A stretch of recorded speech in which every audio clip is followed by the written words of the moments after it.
my name is Alara Vance. Before I tell you my story, a story about soil and silence, about roots and letting go, I want you to know that I see you here with me.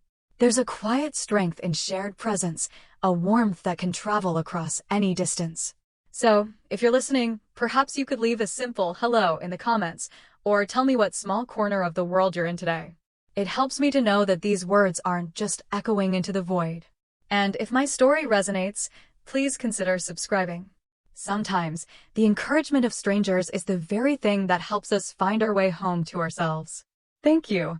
Now, let me take you back to the beginning.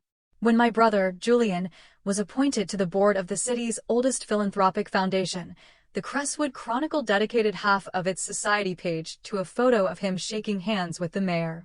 His smile was a polished artifact, perfected over years of practice.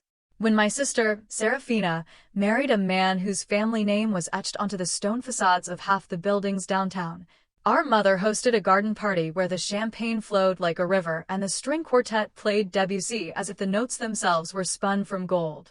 When I decided to leave my law degree behind to study the intricate life within a handful of dirt, my father called it an intellectual indulgence, and my mother, with a pained sigh, asked a distant cousin if I was going through some sort of rustic phase. That was the ecosystem of the Vance family of Crestwood, Pennsylvania, a world built on legacy, pedigree, and the quiet, unyielding pressure of public perception. My father, Alistair Vance, was a third-generation partner at a law firm so powerful its name was practically a synonym for the city's legal system.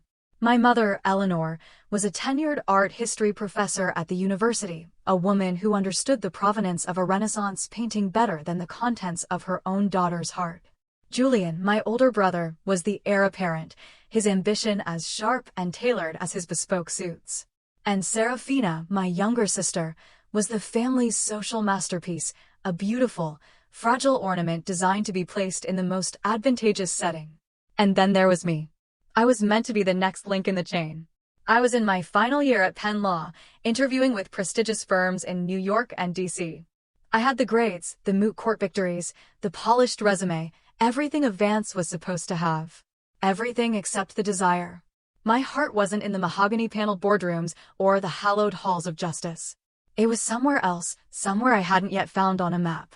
The shift came not as a dramatic flood, but as a slow, creeping drought. For a pro bono externship, I was sent to a rural corner of central Pennsylvania, a place the commuter trains and the Chronicle's society pages had long forgotten. My task was to help farmers navigate the labyrinthine water rights regulations during a record-breaking dry spell. What I found there was not a legal puzzle to be solved, but a quiet, unfolding tragedy. I met a man named Silas Abernathy, a farmer with hands as cracked and weathered as the parched earth of his fields. For generations, his family had worked that land. He showed me photos of his grandfather standing proudly by a towering corn crop, the stalks green and heavy with promise. Now, his own fields were a brittle, dusty brown. The air tasted of dust and despair. "We're selling," he told me one afternoon, his voice raspy and devoid of emotion. He wasn't looking at me, but at the horizon, as if searching for a single cloud that refused to appear. "Can't fight a sky that's forgotten how to cry." His words settled deep inside me, a seed of profound unease. The loss wasn't just financial. It was the erasure of a story, a legacy far older and more tangible than any my family celebrated. That night, back in my sterile motel room, I didn't open my law books. Instead, I sat on the floor with a yellow legal pad and began to sketch.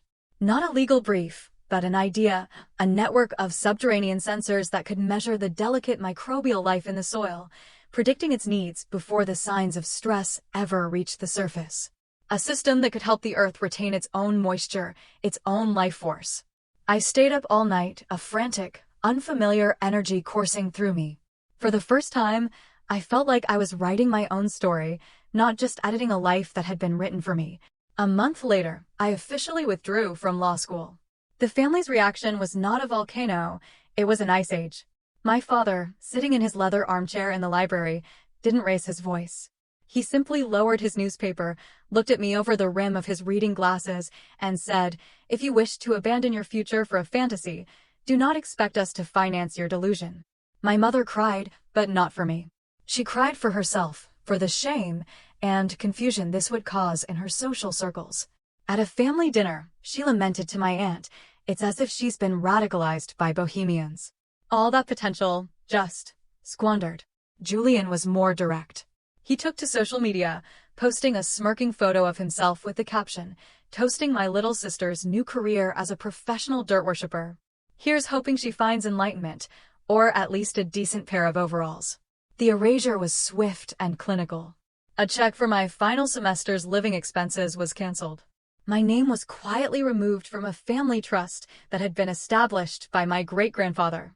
The photograph of me on the grand piano, the one where I was 12 and smiling in a recital dress, disappeared. They didn't scream or rage, they simply edited me out of the official family portrait, their disapproval a form of silent, bloodless violence. So I left. I packed my car with 2 boxes of books, my laptop, a sleeping bag, and the last of my savings. I drove west, away from the manicured lawns and stifling expectations of Crestwood, toward a horizon that felt vast and terrifyingly empty. I ended up in a small town in rural Iowa, a place where the sky was bigger than any I had ever seen. I rented a defunct shipping container on the edge of a fallow cornfield for $100 a month. That cold, metal box, with its single flickering bulb and the constant, mournful sound of the prairie wind, became my home and my laboratory. That's where Viridian Roots was born. In the beginning, it was just me, the rhythmic tap of my keyboard, and the distant howl of coyotes. I lived on instant noodles and coffee brewed in a dented pot on a single hot plate. The mice that skittered under the plywood floor were my only company. My first prototypes were a disaster, short-circuiting in the morning dew, sending back nonsensical data. There were nights when the loneliness was a physical weight, and the echo of my father's voice a fantasy seemed like the only truth. Maybe they were right. Maybe I was just a foolish girl playing with wires and dirt. Then a lifeline appeared in the most unexpected form, a meticulously typed email.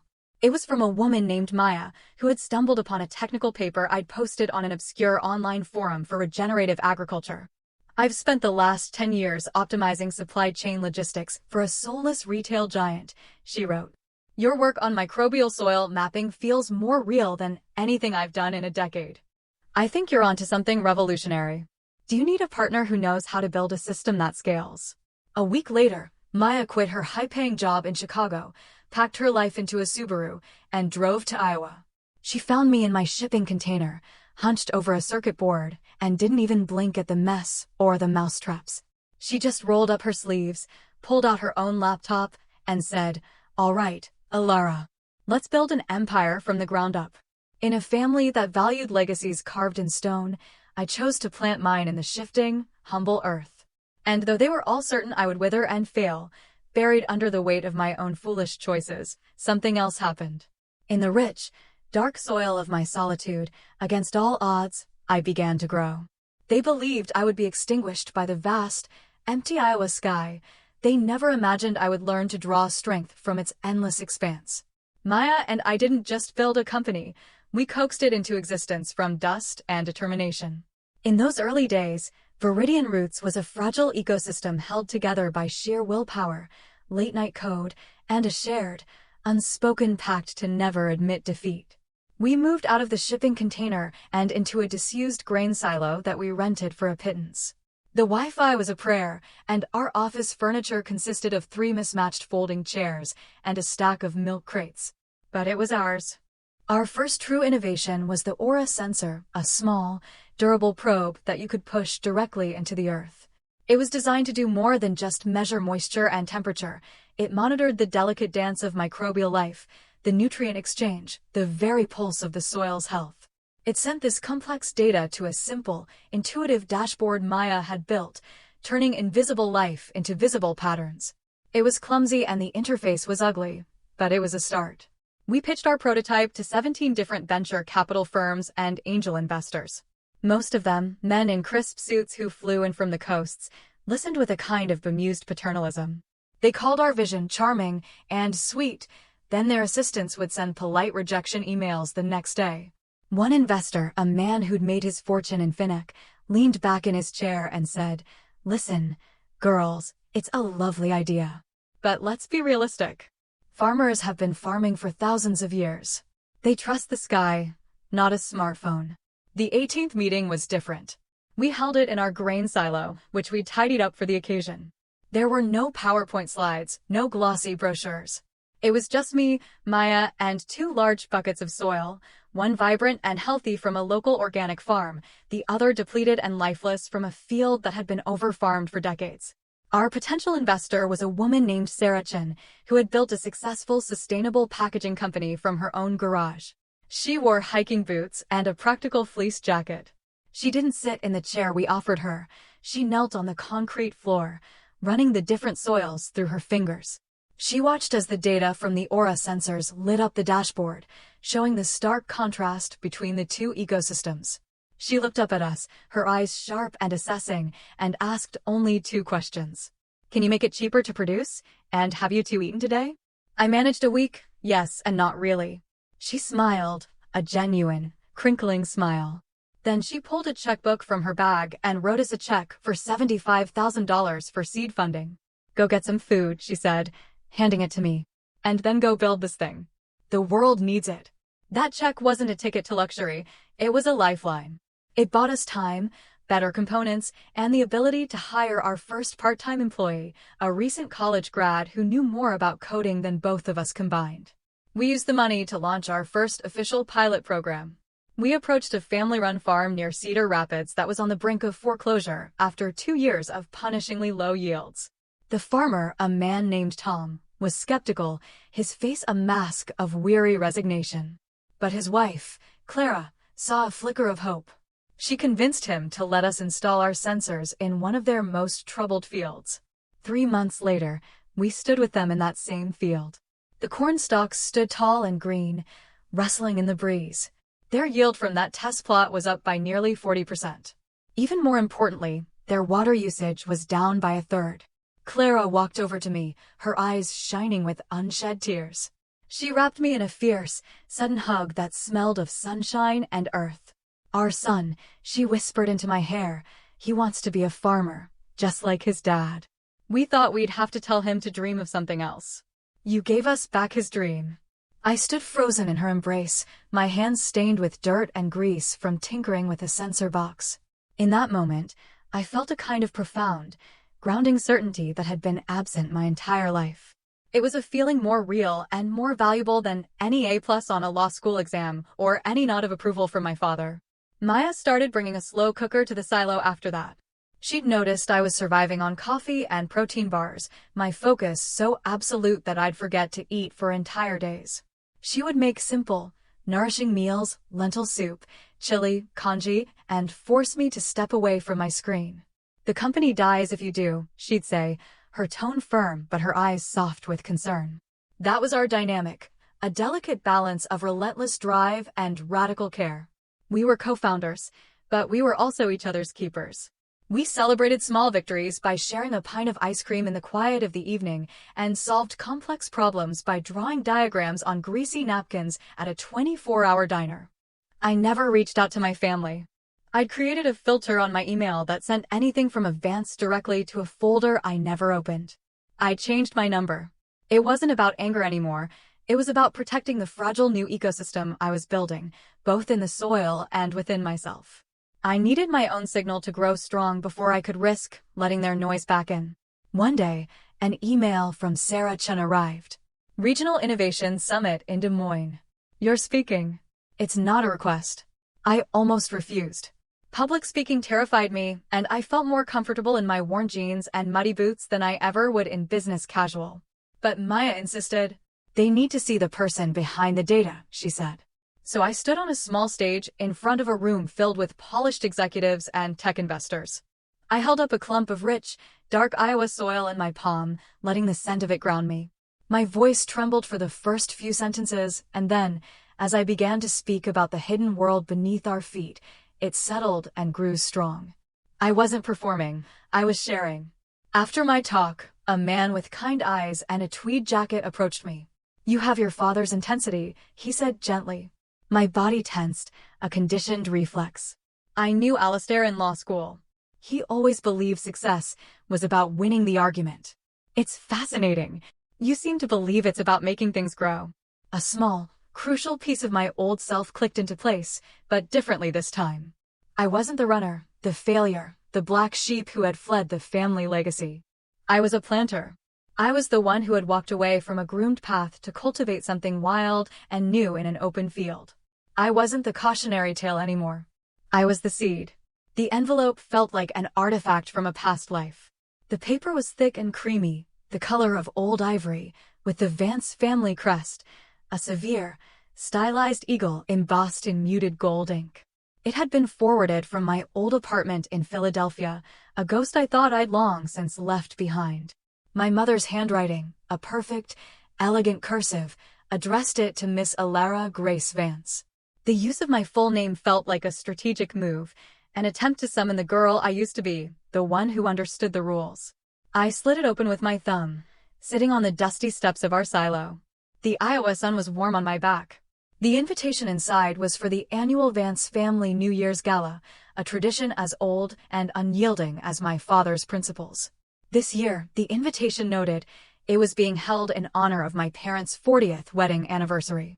It was a summons, not a request. A single, handwritten line was added at the bottom, in my mother's script, "It has been too long. It is time to come home." Maya read it over my shoulder, her expression unreadable. "Home," she scoffed softly. "That place was never a home, Alara. It was a stage." "I know," I said, my voice quieter than I intended. I held the thick card in my hand, the sharp edges pressing into my palm. I could still hear my mother's voice from our last phone call, 5 years ago, her tone a mixture of panic and ice. "You are deliberately choosing to humiliate this family, Alara." "What will I tell people?" "I'm not going back for them," I said, more to myself than to Maya. "I'm not seeking their approval anymore. But I think I need to go back for me. To close a door, maybe. Or just to show myself that it doesn't have power over me anymore." Maya nodded slowly, a flicker of understanding in her eyes. "Okay," she said. "But you go as you are. Not as the person they expect you to be." I booked a flight to Philadelphia. I didn't rent a sleek sedan. I rented a dusty, 10-year-old Ford Ranger pickup. My outfit was a quiet rebellion. I chose a simple, well-made dress of dark green linen, the color of new leaves. I wore no jewelry, no makeup, just the sturdy leather boots I wore every day in Iowa. My hair was pulled back in a simple, low ponytail. I was not the polished lawyer in training they had cast out. I was a woman who knew the scent of rain on dry earth. Before driving to my parents' estate in the wealthy suburb of Crestwood, I took a detour. I drove to the heart of the city, to the block where the offices of Vance, Hawthorne, and Finch took up 3 floors of a historic brick building. A new banner hung across the facade, announcing Julian's promotion to senior partner. His professional headshot was next to my father's, their expressions nearly identical, a mixture of stern authority and unshakable confidence. I used to walk past that building and feel a pang of longing, a yearning to see my own name carved into that legacy. Now I parked across the street and just looked at it, the setting sun glinting off the windows. A strange sense of peace washed over me. It was like looking at a photograph of strangers. That path was never mine. It was just a road I'd been told to walk. Back in my sterile airport hotel room, I made a call. Maya was on the other end, her voice a steady anchor. "The final contracts for the Greenfield Market Partnership are ready to sign," I said, my voice low and focused. "And the USDA pilot expansion? Is the press release drafted?" "Ready to go live the second you give the word," she confirmed. "Are you sure you want to do it this way? You could just send them an email." "They communicate through performance," I said, pacing the thin carpet. "They believe I'm returning as a prodigal daughter, broken and ready to beg for scraps from their table. I want them to see what I've built, not what they've lost." She was silent for a moment. Then she said, "All right, Alara. Let them see it." Later that night, I stood before the full-length mirror in the hotel room. I saw a woman I was only just beginning to know. Her skin was tanned from the Iowa sun, faint lines crinkling at the corners of her eyes from years of squinting at data on a screen and scanning distant horizons. Her hands weren't manicured, they were capable, with calloused palms and dirt permanently etched under one of her fingernails. But there was a quiet stillness in her gaze, a rootedness that hadn't been there 5 years ago. It was the stillness of a tree that has weathered storms, its strength hidden deep within its core. I thought of my mother's words on the invitation, "It is time to come home." Perhaps it was. But my definition of home had changed. It wasn't a house anymore. It was the quiet confidence in my own chest. I wasn't returning to seek their acceptance. I was returning to show them I no longer needed it. I arrived precisely on time, which in the Vance family meant I was late. The ritual of the New Year's Gala was a finely tuned performance, and my family valued the art of the grand, slightly delayed entrance. The estate was a blaze of light, every window glowing, the manicured gardens illuminated by tastefully hidden spotlights. It was exactly as I remembered, a beautiful, sterile museum of a life I had escaped. I handed the keys of my dusty pickup truck to a valet who looked at the vehicle with poorly concealed disdain before parking it between a brand-new Mercedes and a vintage Jaguar. As I walked up the stone path, I felt a familiar tightening in my stomach, the muscle memory of a lifetime of trying to be good enough. I took a deep, steadying breath, the cool December air filling my lungs. I stepped through the heavy oak doors into the grand foyer. The air was thick with the scent of expensive perfume and hothouse lilies. The murmur of conversation and the clinking of champagne flutes created a familiar symphony of privilege. No one rushed to greet me. There were no open arms, no cries of welcome. Instead, I felt a subtle shift in the room's atmosphere, a ripple of awareness. A cousin I hadn't seen in years did a double take, then whispered to her husband, "My God, she actually came." My mother, a vision of icy elegance in a dove-gray silk gown, saw me. Her eyes flickered down to my simple linen dress and my sturdy boots, and a flicker of, was it disappointment? Embarrassment? Crossed her face before being smoothed away into a mask of polite composure. She glided over, her smile not quite reaching her eyes. "Alara," she said, her voice a soft, public murmur. "How quaint you look." She kissed the air beside my cheek. I walked deeper into the house, a ghost navigating the geography of my own past. I passed the library where my father had pronounced my financial excommunication. I passed the sweeping staircase where Serafina had taken her debutante portraits. Nothing had changed. The oil portraits of my ancestors, judges, bankers, industrialists, still stared down from the walls, their expressions stern and judgmental. The dining room was the heart of the performance. The long mahogany table gleamed under the light of a crystal chandelier, set with heirloom silver and china. My place was set at the far end, next to a great-aunt who was mostly deaf and across from a junior partner from my father's firm. It was a clear, strategic placement, visible but peripheral. Dinner began. The conversation flowed around me, a current I made no attempt to join. Julian, seated near my father, held court with a story about a high-stakes corporate merger he had just orchestrated. Serafina, sparkling in diamonds and a dress that cost more than my first year's rent in Iowa, spoke animatedly about her husband's potential run for state senate. "He says I have the perfect temperament for a political wife," she announced with a self-satisfied smile. I took a small bite of my wild mushroom risotto. "Why not a politician?" I asked quietly. Serafina blinked, momentarily thrown. A few people chuckled, a light, dismissive sound. My father stood to offer a toast, his glass raised. His voice filled the room with its familiar, commanding timbre. "To another year of Vance successes," he declared. "To legacy, to tradition, and to the children who honor them." He looked pointedly at Julian and Serafina. His gaze swept past me as if I were a piece of furniture. An uncle seated nearby turned to me, a patronizing smile on his face. "So, Alara," he said, his voice loud enough for the whole table to hear. "Still out in the cornfields, are you? How's that little gardening project coming along?" Before I could form a response, my mother interjected smoothly, her tone light and dismissive. "Alara is on a journey of self-discovery. We've always encouraged our children to explore their passions." The word passions was delivered with the same inflection one might use for a strange and slightly embarrassing hobby, like collecting bottle caps. The subtext was suffocating. They weren't just ignoring my work, they were actively trivializing it, framing it as a childish folly, a temporary diversion from which I would surely, eventually, return to my senses. I looked across the table at my father. He was swirling the wine in his glass, his expression unreadable, his silence a powerful and damning statement. I thought about telling them. I could have mentioned the pilot program, the 40% yield increase, the farmer's son who now had a future on his family's land. I could have talked about the late nights in the silo, the thrill of cracking a complex coding problem, the profound satisfaction of building something real and meaningful from nothing. But I held my tongue. It wasn't the right time. They weren't ready to listen, and I was no longer desperate to be heard. Julian leaned toward me during the main course, his cologne a cloying, expensive cloud. "Dad's still willing to forgive this little detour of yours," he whispered, his voice a conspiratorial hiss. "If you came back to Crestwood, I could find a place for you in my firm's research department. A quiet role. It would smooth things over." I met his gaze and offered him a small, placid smile. I said nothing. The power in their world came from speaking, from commanding attention. I was beginning to understand that a different kind of power lay in silence, in choosing not to engage, in letting their words hang in the air, revealing more about them than they ever could about me.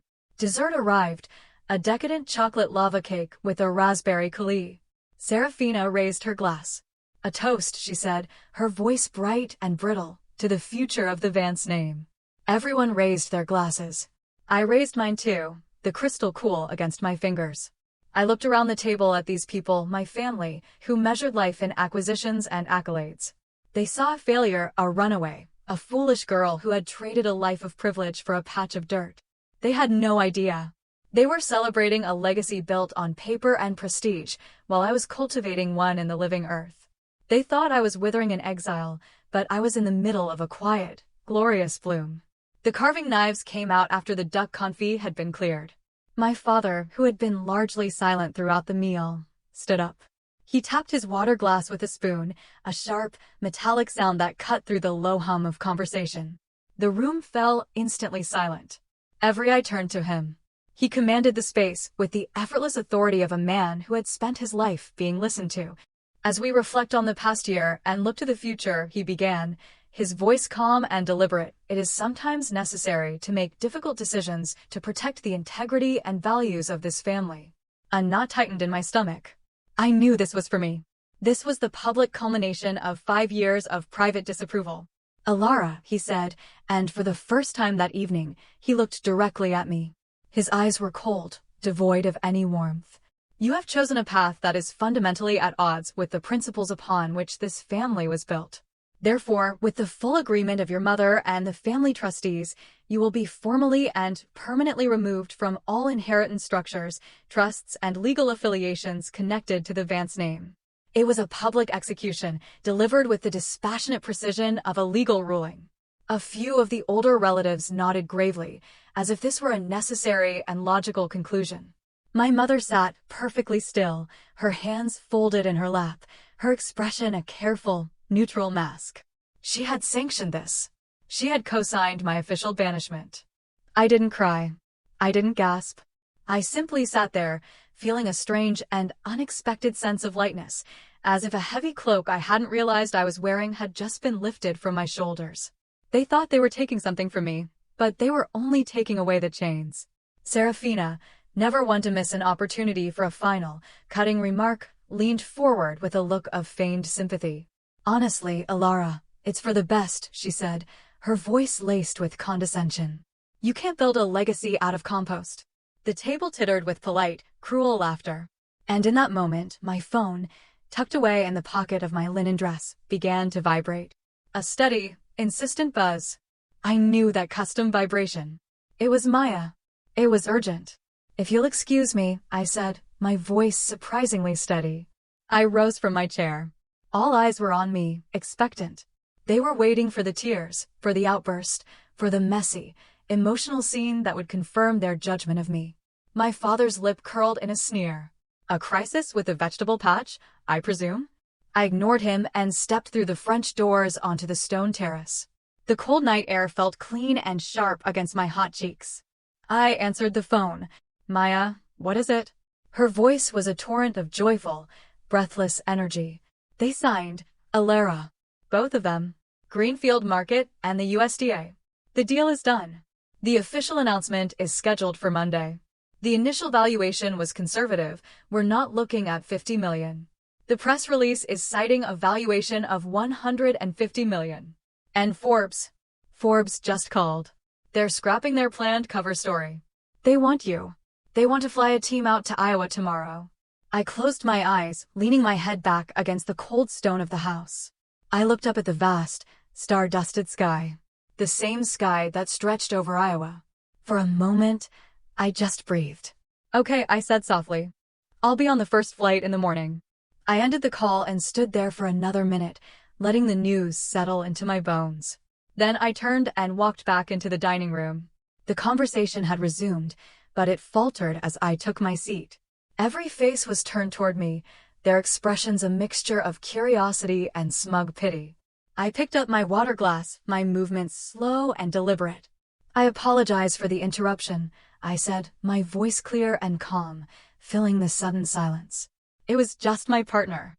It seems my little compost project has just been valued at $150 million and will be instrumental in reshaping national agricultural policy. Silence. A profound, echoing silence that was heavier than any words. No one moved. No one spoke. My father's hand, which had been reaching for his wine glass, froze midair. My mother's perfectly lipsticked mouth fell slightly open. Julian's confident smirk evaporated, replaced by a look of stark, naked disbelief. Serafina's champagne flute slipped from her grasp, landing on her plate with a sharp, dissonant clink that seemed to shatter the room's composure. I placed my napkin gently beside my untouched dessert. I looked around at the stunned faces, at the polished silver and the carefully constructed artifice of their lives. They hadn't just forgotten who I was, they had never bothered to find out. And in their shocked silence, I didn't feel vengeful or triumphant. I just felt free.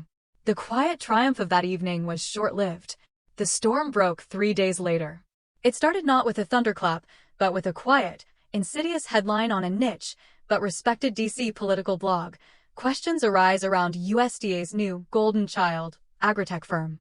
The article, citing anonymous sources from within the legal community, hinted that Viridian Roots had secured its lucrative federal contract through undue influence and pre-existing familial connections to the justice system. They used my photo from the Innovation Summit, my face earnest and hopeful, twisting it into a symbol of a scandal. The implication was poisonous. I hadn't earned this. I had cheated. Maya stormed into my office, our real office now, with glass walls overlooking the sprawling Iowa landscape, holding a tablet. Her face was grim, her eyes flashing with a cold fire. I did some digging, she said, her voice tight. The primary source quoted in the article, the concerned legal expert. I traced the IP address of the initial leak to a server registered to Vance, Hawthorne, and Finch. The breath left my body. I stared at the screen, at the carefully worded poison, and I saw my brother's handiwork. Julian. It wasn't enough to cast me out. He had to burn the ground where I stood. Before we could even begin to formulate a response, the second wave hit. AgroCorp, the largest and most ruthless agritech conglomerate in North America, filed a lawsuit against Viridian Roots. They claimed patent infringement, alleging our Aura sensor technology was substantially similar to a defunct prototype they had abandoned years prior. It was a classic corporate bullying tactic, a war of attrition designed to bleed us dry in legal fees and scare our partners away. By nightfall, my world was imploding. The USDA, citing the need for due diligence in light of recent allegations, placed a temporary hold on our contract. Greenfield Market CEO called, his voice strained with concern, asking for clarification. Forbes indefinitely postponed the cover story. In the space of 72 hours, I had gone from the tech world's Cinderella story to its newest Icarus, the naive farm girl who had flown too close to the sun on wings of deceit. That night, I sat alone in the silent office, the city lights of Des Moines a distant, glittering smear on the horizon. The signed contracts lay on my desk, feeling as fragile as dried leaves. Maya came in and set a mug of tea on my desk. She didn't offer platitudes or false optimism. She just stood beside me, a solid, unwavering presence in the chaos. "They're trying to bury us," I whispered, my voice hoarse. I looked at her, at the fierce loyalty in her eyes. "They think they can erase our story." "Then we write it bigger," she said, her voice a low, determined rumble. "And we write it in stone. We didn't hire a high-priced PR firm or a team of aggressive DC lobbyists. We fought back with the only weapon we had, the truth. We worked for 48 hours straight, fueled by coffee and a righteous fury. We compiled everything. We gathered data from every single one of our pilot farms, the increased yields, the water savings, the revived soil health. We included soil composition reports, satellite imagery, and quarterly profit and loss statements from the farmers themselves. But we didn't just compile data. We gathered stories.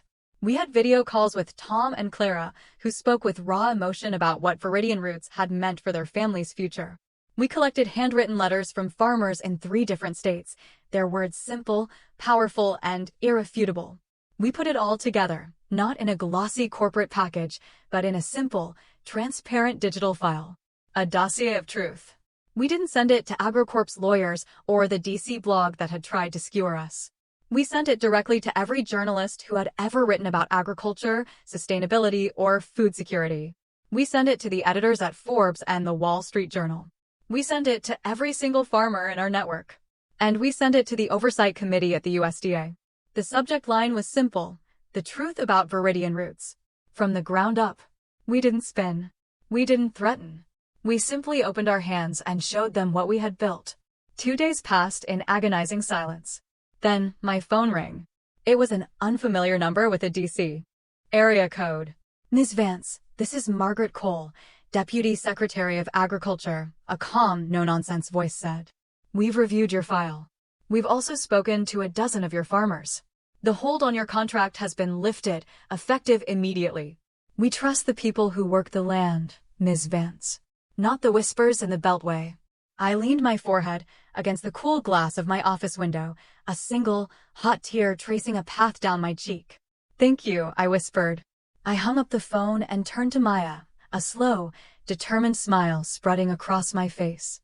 "Get the head of the Farmers Co-op on the line," I said, "and book the largest conference room at the Des Moines Marriott." It's time we held a press conference. They had tried to start a fire to burn my fields down. They had forgotten that I was a woman of the prairie. I knew that sometimes fire is necessary to clear the way for new, stronger growth. I had spent my childhood in the shadow of courtrooms, but I had never felt their cold, sterile wait until the day of the preliminary hearing. AgroCorp's lawsuit was a transparent farce, but they had the resources to make it a life-or-death battle for a company like ours. The air in the federal courthouse in Des Moines was heavy and still.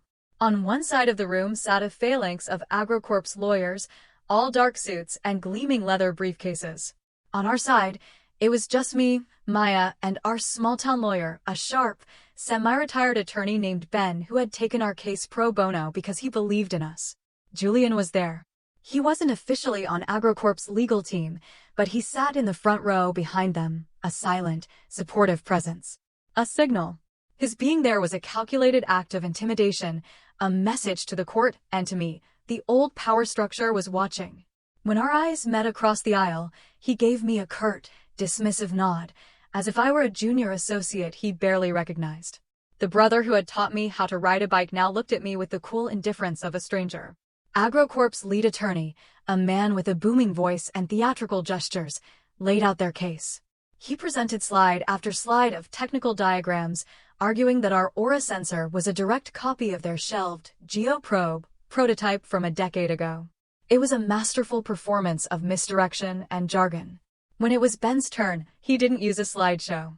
He stood, his movements slow and deliberate, and he began to tell a story. "Your Honor," he said, his voice quiet but resonant, "this case isn't about patents. It's about progress versus paralysis. AgroCorp is a company that has spent millions lobbying to keep agriculture dependent on chemical fertilizers and pesticides. Viridian Roots is a company that believes the future of farming lies in listening to the earth." He called our first witness, a 70-year-old farmer named Henry, one of our earliest clients. Henry walked to the stand with a slight limp, his hands gnarled from a lifetime of hard labor. He spoke in a plain, honest voice about how his family farm had been dying, how our sensors had helped him cut his chemical use by 60%, and how his soil was now, for the first time in 30 years, dark and sweet-smelling. Like it was when my daddy first taught me to plow. The judge, a woman with intelligent, discerning eyes, leaned forward, listening intently. But the pivotal moment came when Ben called his final witness. The defense calls Dr. Eris Thorne, A man in his late 60s, with a shock of white hair and a weary but resolute expression, walked to the stand. He was the former head of R&D for AgroCorp. He was the man who had designed the geoprobe. Under Ben's gentle questioning, Dr. Thorne explained that he had resigned from AgroCorp when they had ordered him to shelve the project. "Why?" Ben asked. Dr. Thorne took a deep breath. "Because it worked too well," he said, his voice ringing with long-held conviction. "It would have empowered farmers to become more self-sufficient, to use fewer of AgroCorp's patented chemicals. My superiors said, and I quote, 'There's no profit in a permanent solution.'" A low murmur rippled through the courtroom. Julian's face, for the first time, lost its composure. A muscle twitched in his jaw. "And the technology of the aura sensor?" Ben asked. "Is it the same as your geoprobe?" "Not at all," Dr. Thorne said, shaking his head. "My design was a blunt instrument. Theirs is a symphony. They're monitoring microbial ecosystems I could only dream of mapping.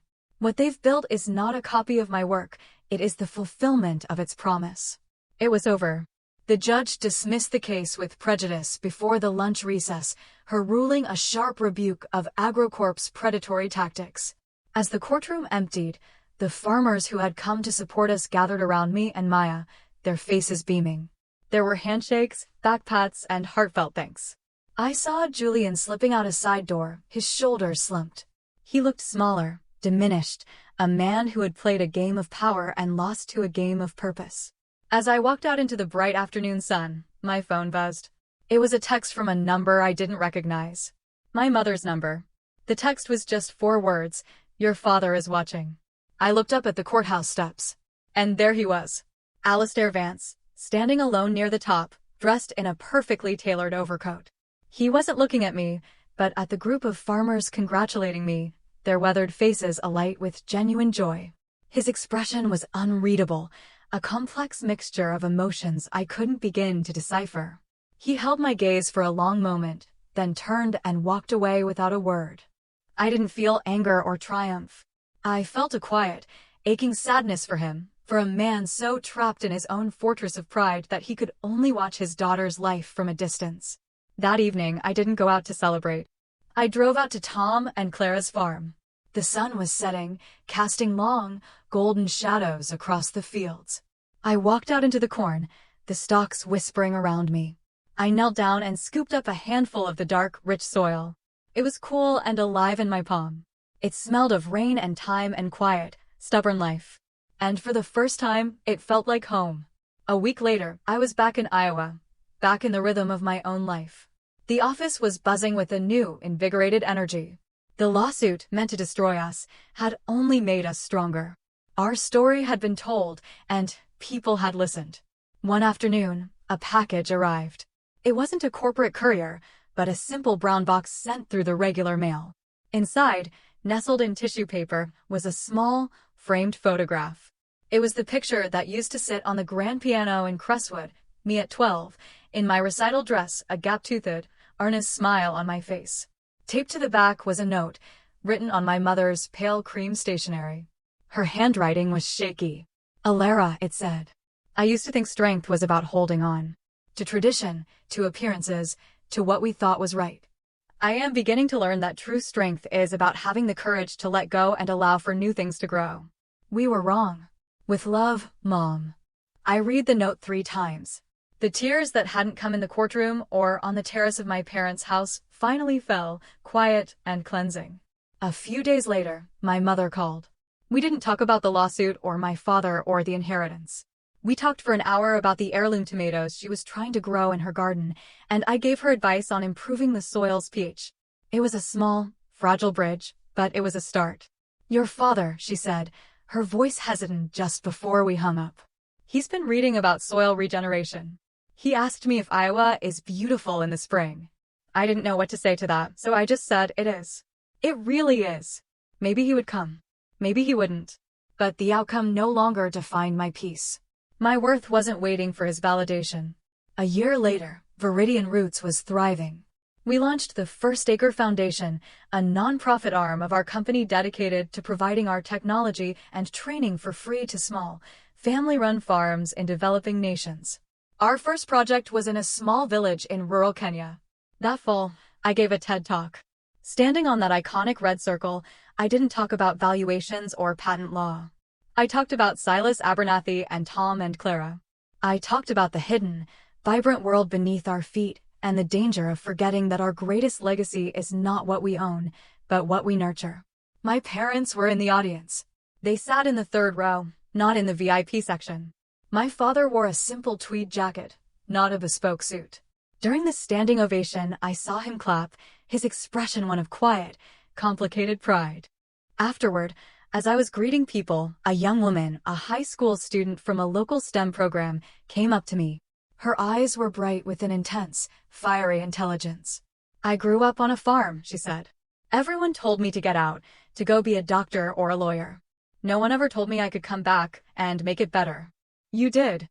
In that moment, I understood. My family had tried to bury me in the silence of their disapproval, in the shame of being different. But they had forgotten the most fundamental truth, one I had to travel 1,000 miles to learn for myself. They forgot that I am a planter. And to plant something, you must first be willing to be buried in the dark, rich earth, trusting in the quiet, unyielding power of your own growth.